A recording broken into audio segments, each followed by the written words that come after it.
Starting your first vegetable garden in Florida can be completely overwhelming. If you're anything like me, you're trying to do your research and you're going down rabbit hole after rabbit hole trying to learn what's the best soil to use, how to do compost, whether to do seed starting or transplants, and how to water your garden, and you're just plain overwhelmed.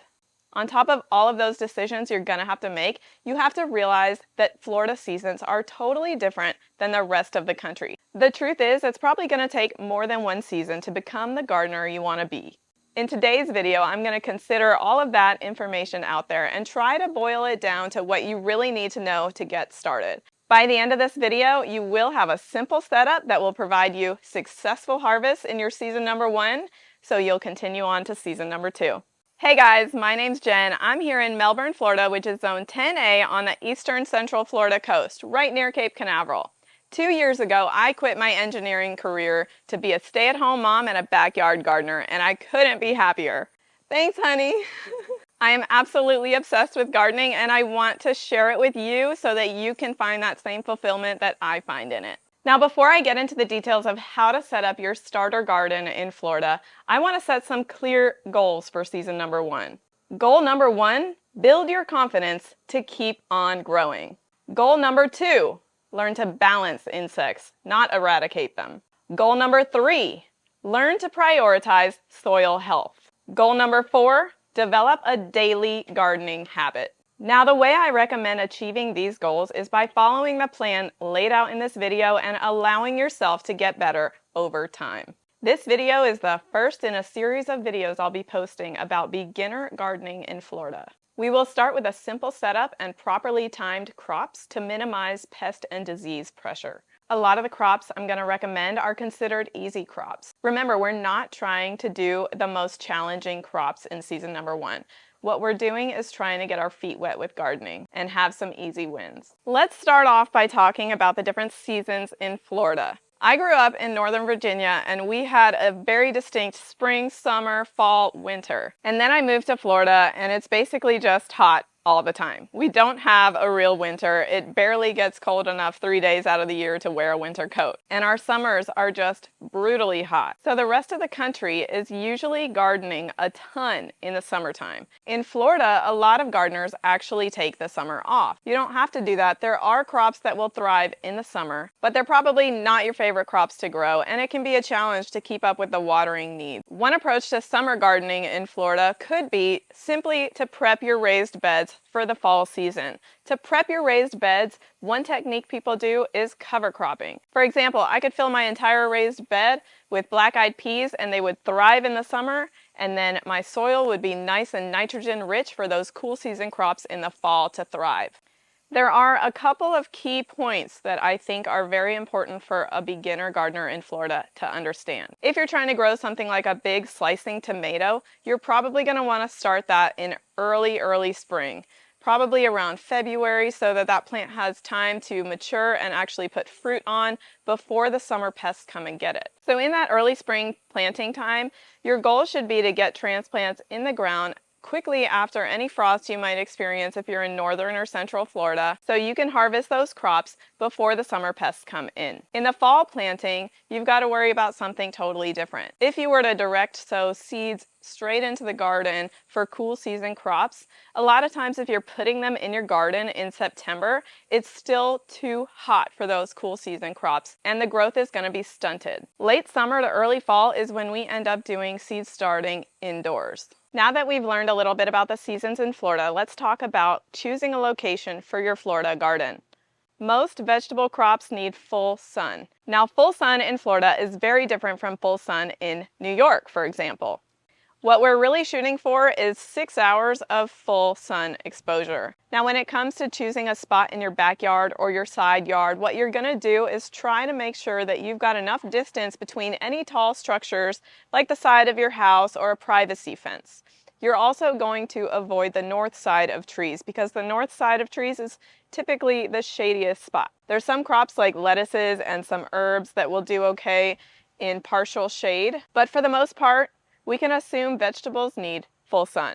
Now we need to figure out what type of container you're gonna grow your garden in. Are you gonna do an in-ground garden or a raised bed garden or even a container garden? Let me show you something about the soil in Florida.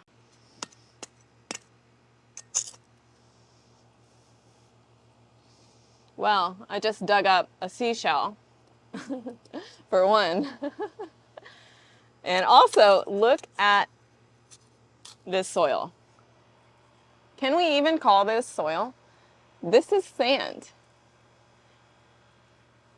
Now the issue with sand is that water will drain right through it. And if water's draining right through it, so are the nutrients. So if you're gonna choose an in-ground garden in Florida, you're gonna have to add inches of compost and mulch.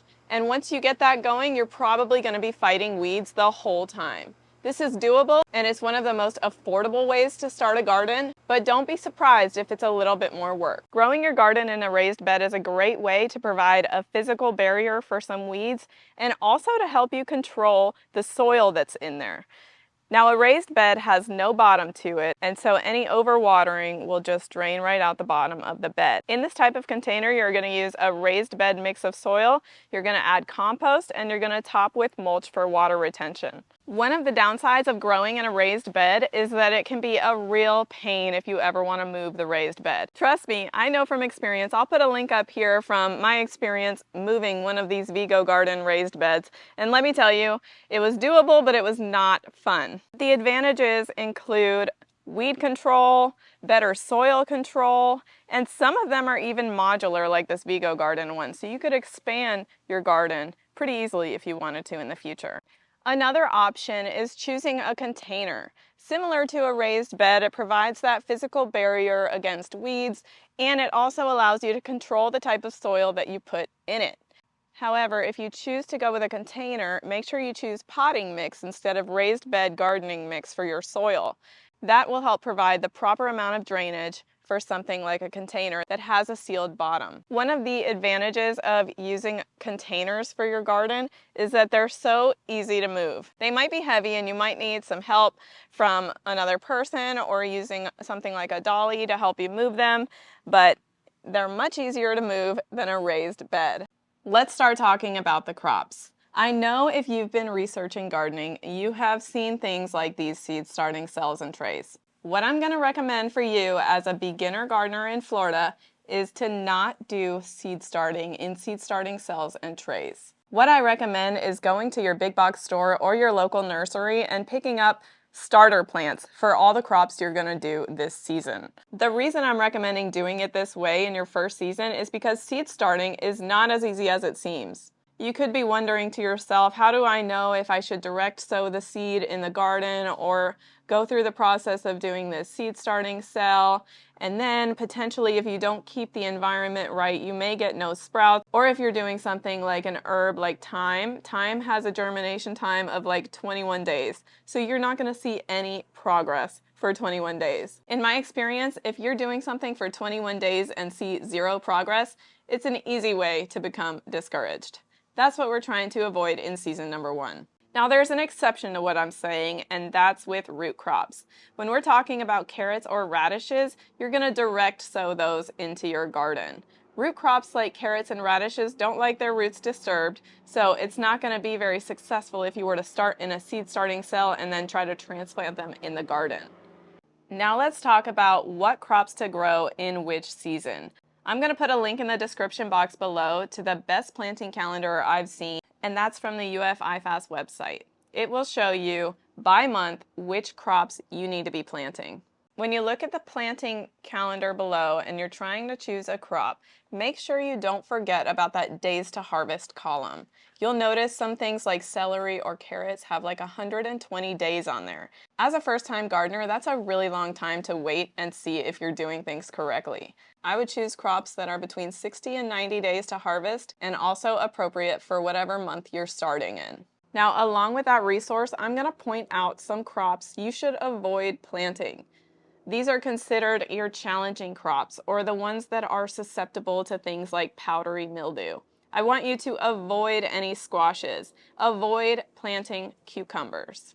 These crops, even the powdery mildew resistant varieties, are still probably going to get powdery mildew, and you're going to have to figure out how to handle it. In my opinion, that's something that's discouraging for a first-time gardener, so we're going to avoid those crops in season number 1. Let me show you in my garden some butternut squash that has powdery mildew so you can see what the vines look like and why I'm not recommending doing those this season. Take a look behind me at the butternut squash plant. These leaves, sure, they look great. Keep going on down the vine and you can see, yes, I've got a butternut squash growing, but the vine is mostly bare. And that's because the leaves were turning yellow and getting white spots from powdery mildew. And instead of spraying a fungicide, I chose to prune the leaves off. So when choosing your crops to grow, use the planting calendar in the description box below and avoid squash, avoid cucumbers, and also you probably want to avoid tomatoes during the rainy season or the peak of summer. That's because we have this pest called the tomato hornworm, and that thing will destroy your tomatoes. The crops you should be trying to grow are fast maturing crops like your lettuces, so any type of leafy green like spinach or kale. Of course, do this in the cool season. You'll also find success with hot peppers. Some cool season root crops like radishes. Radishes are fast, so I recommend trying radishes over carrots. Carrots take like 120 days. So if something goes wrong with the carrots and they're not developing like you want them to, you basically have to wait 4 months to figure it out and try it again. A radish takes like 30 to 60 days, so you can do several rounds of radishes and try to figure out how to grow a root crop in general, and then move on to something that's longer like a carrot. In the summer, the plants that are going to thrive are going to be your sweet potatoes, your okra, black-eyed peas. I also have jalapenos that are doing really well this summer. Bush beans and pole beans also do really well in the fall and the spring. I'm sure you've also heard the advice that only plant what you plan to eat, plant your favorite crops, things like that. And I'm going to go out on a limb and say something different for your first season. In your first season, we already have so many things that are narrowing the pool of crops. I'm going to go out on a limb and just say it's okay to try something new that you haven't eaten before and grow it for the sake of growing. We've gone through several topics for your first garden, but the one thing we haven't really touched on is watering. There's so many options for watering. Let me boil it down and share some pros and cons of the different options to help you decide what you might want to do in your first garden. Haha, get it? Boil water? It was a terrible joke, I know. Didn't. I'm gonna keep it in. You can choose to use a watering can or a hose and walking out to your garden every day and hand watering all of those crops. It's a very real option and some people really love it because it gives them that opportunity to check in on the plants and see how healthy they are, if there's any bugs on them. Some people even claim it's very therapeutic. The downside to manual watering is it's time consuming, and also there's no real option if you plan to leave your garden for a day or two. A terracotta watering ala or a terracotta watering spike with an upside down wine bottle on it is another option for watering. It's somewhat manual because you will have to open this up and fill it up with water every couple days, but it gives you a little more freedom than the hand watering. Now what you're going to do with something like this watering ala, this is the small size from Grow Oya. You bury it actually underneath the soil, and terracotta is a porous clay, and so the water slowly seeps out of the terracotta clay pot, and over time your plants will grow roots in the direction of the Oya and sometimes even adhere to the Oya. There's on the website for the Grow Oya, there's a sizing chart that will show you like for example the small size waters a 2-foot radius garden bed. So whatever size container or garden bed you're using, you'll need to consider that information when choosing a walla. You'll need to consider that when choosing the size of your watering ala. There's 2 downsides to watering ala that I can see. Number 1, it takes up space underneath the garden soil. So that's going to impact the space you may need for something like a potato or a root veggie like your radish or your carrot. You're not going to want to plant carrot seeds right next to your watering ala.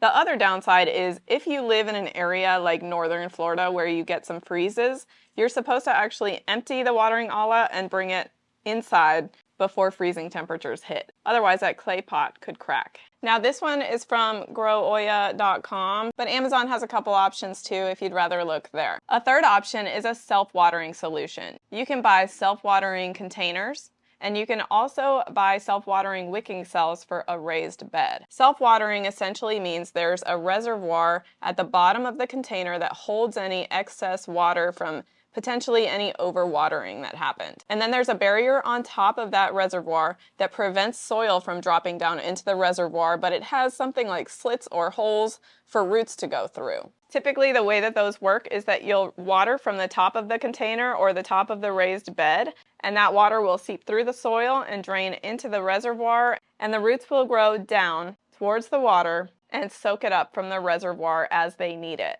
Now, similar to a watering olla, you're going to have to fill that reservoir back up every couple of days, depending on your weather conditions. Like you'll fill it up a lot more in the hot summer, and you may be able to get away with a few days of not filling it up in the fall or the spring. But one of the frustrating things I've seen about self-watering planters and self-watering raised beds is that there's no visual indication of when the reservoir is filled up.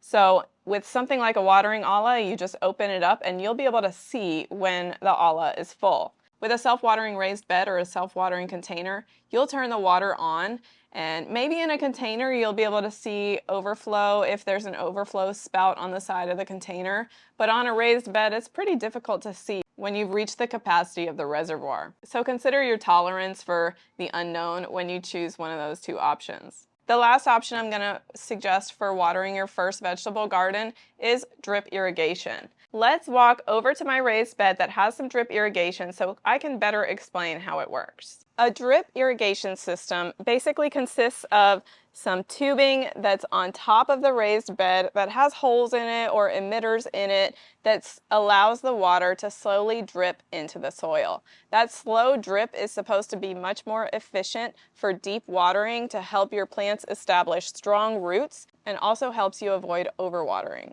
The way it's normally set up is there's some sort of tubing or a pipe to your supply, like your outdoor spigot, and then sometimes you can set it up on a timer if you'd like to purposely let it run for 45 minutes every morning or something like that. So you don't even have to think about it actually. And then we have usually a shut-off valve so you can shut off the water to the raised bed if you ever need to. And then we have what's called the head assembly. The head assembly typically consists of a backflow preventer, followed by a filter, and then a pressure regulator, and an adapter to help fit the poly tubing that comes next. The pressure regulator is absolutely key. Don't skip out on the pressure regulator. Depending on your supply, your pressure could be anywhere from 30 psi all the way up to like 90 or 100 psi. Drip irrigation consists of tiny little components and emitters, and they cannot handle that type of pressure. We need to keep the pressure down to about anywhere between 15 and 25 psi normally to prevent those button drippers from popping off or those end caps from popping off. Now, a drip system normally takes a little bit of time to set up at the beginning, but it has the major advantage of being able to be automated. You can set up a timer, and even though the time you wake up in the morning may vary, the time your plants get water every day stays the same. And it gives you a lot more freedom if you have any trips coming up or any reason to be away from your garden. The downside to drip irrigation in my eyes is sometimes it gives you the ability to stay out of your garden for several days at a time. And to me, that's a downside because we need to be creating a habit where we're checking on these plants every day for pest and disease pressure, harvesting times, and whatever else the plant might need. You need to be out there checking in on your garden. We can fix that disadvantage just by creating a habit where we walk through our garden every day. Another thing that may be a downside from someone's perspective is really the DIY nature of setting up drip irrigation. You're gonna have to be cutting tubing, putting connectors together, putting emitters on the end of a drip system. It seems a little bit more complicated than it is. There's plenty of kits available. If you were to just walk through the irrigation aisle at Lowe's or Home Depot, you can get something as simple as a soaker hose. So it may seem complicated, but it's really not. I'll link a video up here about how I made this DIY grid to water my vegetable garden. When it comes to watering, all of those options are viable options. It really just comes down to your preference. Now let's talk about pest prevention and disease prevention. Neem oil, BT, spinosad, copper fungicide. Do you want to eat any of these? I don't. But as a new gardener, it can be really tempting to go down the insecticide and the fungicide aisle to try to solve whatever problem is going on with your plant. But let me tell you, there's disadvantages to every single one of those things that I just said. Neem oil, for example, I can't tell you how many squash plants and cucumber plants I have killed by spraying neem oil on them. I'm pretty sure I was spraying them to try to get rid of powdery mildew because it says it'll take care of powdery mildew. But oh my gosh, our Florida sun and neem oil don't mix. This is the fastest way to burn the leaves right off your plant. BT is actually one that I do sometimes use. BT is just a naturally occurring bacteria that gets ingested by the worms or the caterpillars in your garden and then they'll die. But really it's not that hard to just keep an eye on your garden and go out and pick the worms off yourself. And this stuff stinks. Every time I spray it, I end up having to take a shower and I just can't stand it. Spinosad is another type of organic or almost organic type of pest control. This stuff works really well, but what you're going to have to do is continually spray it. You'll spray it the first time you see bugs, and then you'll spray it when they come back, and then you'll spray it again when they come back. And there's even warnings on the label about being careful about spraying it on flowering plants because it will probably cause harm to the bees. Copper fungicide. This is something that we spray sometimes for blight on tomatoes, but there's all kinds of warnings on this about being careful about spraying too much because you don't want to have too much copper concentration in your soil because of the negative effects of that. So if we consider all of those things, would you rather spend money and buy these sprays and hope that you identified the pest right and you're spraying the right spray, or would you like to try to prevent the pests and prevent the diseases? Now there's two different main approaches to preventing those things. If we're talking about diseases, your best disease prevention method is going to be choosing the right time of year to plant that crop.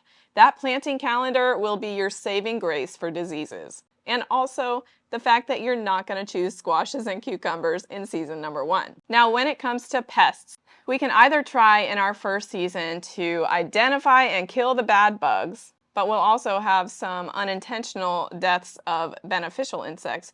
Or should we just try to create an environment that balances those bad insects with the good insects? Something you need to learn as a gardener is how to balance the insects. And yes, it's going to be hard in Florida. What we're going to do is start learning about companion planting and trap crops. Green onions and chives do so well in Florida. I have never killed chives or green onions. They seem to grow year-round in my garden. And as a benefit, their fragrance keeps away the pests. So I want you to be planting chives and green onions throughout your garden. Other types of herbs are going to be great at deterring pests as well. The internet will share so many different herb types, but what I want you to do is choose the perennial herbs. Herbs like cilantro can be so finicky in Florida because they don't like the heat. You may end up getting discouraged. What we're going to plant instead is rosemary, thyme, and oregano. They're fragrant and perennial. It's really hard to kill those plants. They'll end up thriving, and their fragrance keeps the pests away. We can also attempt to redirect certain insects by using a trap crop.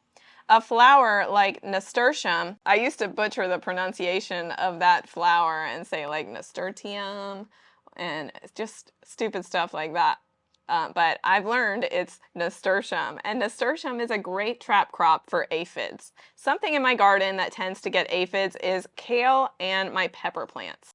So whenever I have kale or pepper plants, I'm going to put nasturtium next to those plants. Another technique is to try to bring in the beneficial insects. Our beneficial insects love flowers. So for every major crop we have in our garden, we also need a flower. The flowers that do really well here include borage, marigolds, nasturtium, cosmos, zinnias. Plant any of those, but make sure you get the start from your local big box store or your local nursery. Something I missed my first season of gardening was considering how long it takes these different plants to grow and how I can actually try to get the benefit of companion planting. In my opinion, you cannot talk about the benefits of companion planting without considering how long it takes different crops to grow. Some herbs like thyme, they take forever to grow. So instead of ending up with a situation where your crop growth is outpacing your thyme growth and you're not even getting any pest deterrence properties from your thyme, I suggest buying a start of thyme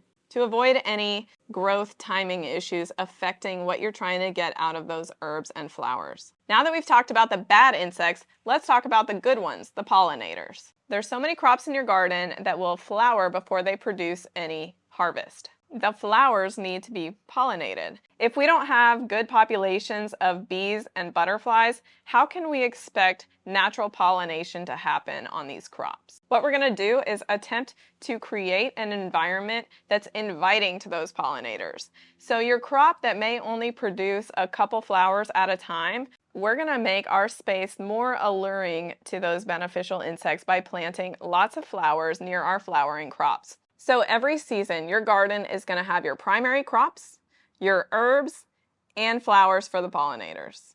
That's a habit I want you to start in season number 1. Now that I've talked your head off, let's go out into the garden and I'll show you some ways that you can incorporate what I have just explained. This option right here is a raised bed. I decided to go with a raised bed, number 1, because I like the look and I didn't want to go through the effort of trying to amend my native soil. This is full of raised bed mix and I have continuously added compost to it, and look at the thriving nature of these plants in the middle of July. Today is July 22nd or 23rd, and I've got like several eggplants on this plant that are almost ready to harvest. I've got chives back there that are doing great. I've got Thai basil looking really great. And over on my other side, I have oregano. I swear this one's my favorite. It climbs over the edge of the raised bed and it's just beautiful. And back there, I have shishito peppers. This is watered using a drip irrigation system set on a timer. So I don't even have to think about it, and my raised bed is getting water every day. Now behind me is another raised bed. This raised bed has self-watering wicking cells. Now these two crops that you can see behind me are black-eyed peas and okra. These are heat-tolerant and drought-tolerant vegetables, and it's the middle of July. So they're thriving in part because I have set up a simple solution and I also picked the right crops for the right time of year. This one is a self-watering planter. This is my Sugar Bell Mandarin orange tree that I picked up on backyardcitrustree.com. And it's actually thriving in this setup. This is a self-watering planter where there's a reservoir at the bottom. This planter was only about like $6 at Target actually. If you look at this seam right here, this is the reservoir. I can try to separate it a little bit. And there's actually this spot right here that allows for overflow of water if you overwater. So this is a great option. It's very simple, it's very cheap. So think about this as an option to get started. That's it for today's video. I hope you are walking away from this video with a great idea in your head about how you're going to set up your starter garden. If you enjoyed this video, please hit that like button. Don't forget to subscribe, and I'll see you next time.